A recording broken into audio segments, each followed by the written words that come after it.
Chi Ultra, a CIA secret war on the mind. Peered one shadows of control. He was just a college student, 19, maybe 20. His friends said he was bright, curious, maybe a little naive. One night he volunteered for what he was told would be a routine psychological study at a prestigious university.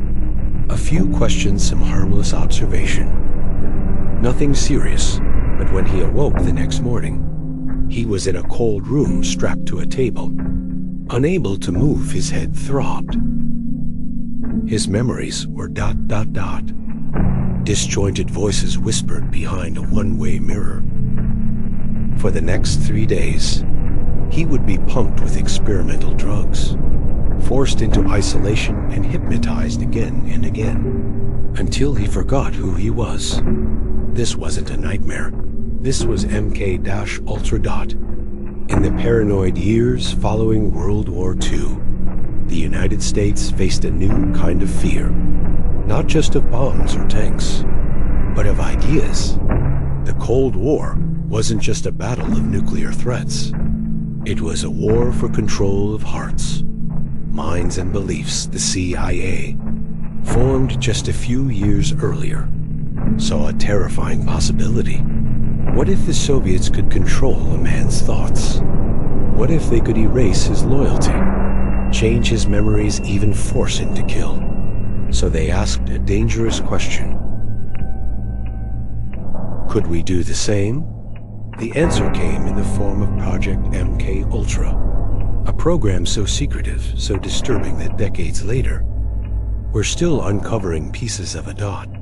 It began in 1953, under the direction of CIA Director Allen Dulles. With Cold War hysteria at its peak, Dulles approved the launch of a program intended to research mind control, brainwashing, and behavior modification. The CIA wasn't interested in theory.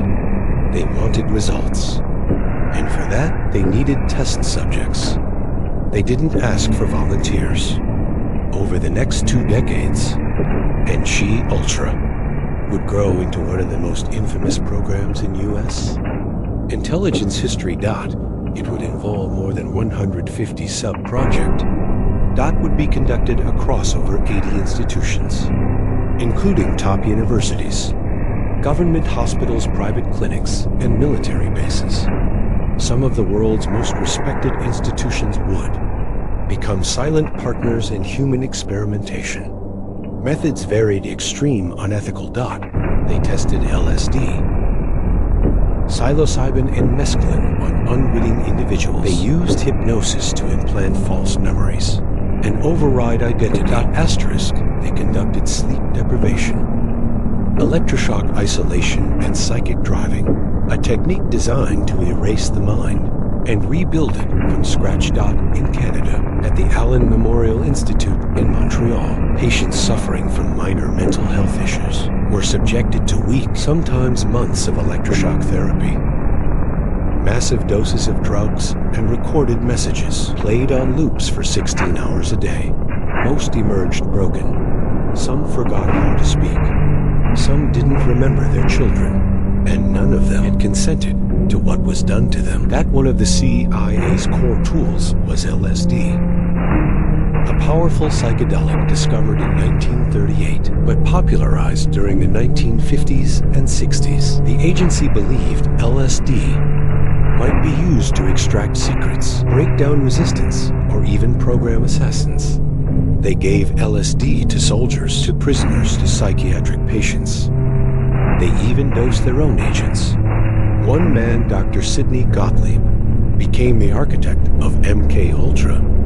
A chemist with a black budget and no oversight, he ordered the creation of secret laboratories and mobile drug units under his direction. People were ghosted in brothels, safe houses, and hotel rooms, while CIA operatives watched behind two-way mirrors, taking notes. No name, no records, no accountability.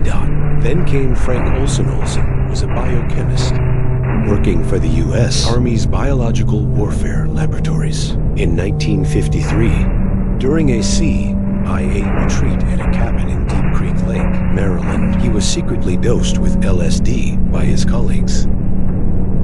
Without his knowledge, the experience shattered him.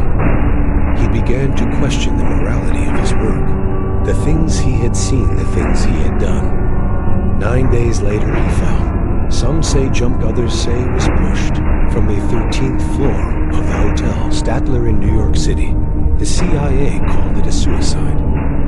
His family believed otherwise years later after exhuming his body. Forensic analysis showed injuries inconsistent with a fall, suggesting he may have been unconscious or even dead before he went out the window. His death became the first public crack in the wall of secrecy surrounding MKUltra. But it wouldn't be the last. In the early 1970s, the political tide began to turn.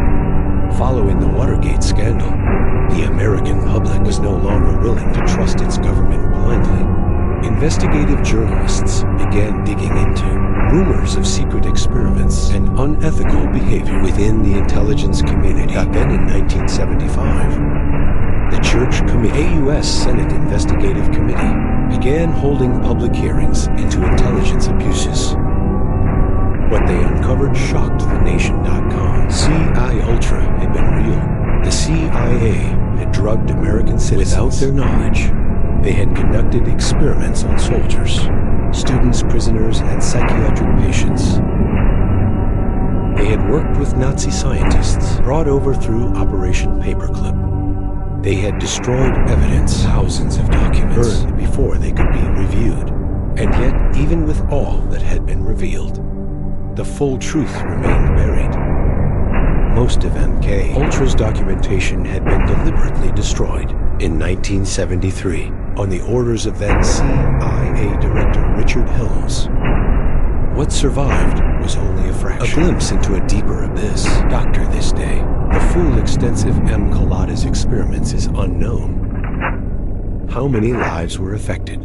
How many minds were shattered? How many deaths were written off as accidents, suicides, breakdowns? The victims received no justice. Some never even knew they were victims. And as time goes on, the shadow of MKUltra lingers. Because if the government could do it then, under the cover of national security, what stops it from doing it now? When institutions prioritize secrecy over humanity, when experiments are justified in the name of defense, and when people are seen not as citizens, but as test subjects, that is when democracy begins to decay from the inside. MKUltra wasn't just a program, it was a warning. And that warning echoes louder today than ever before.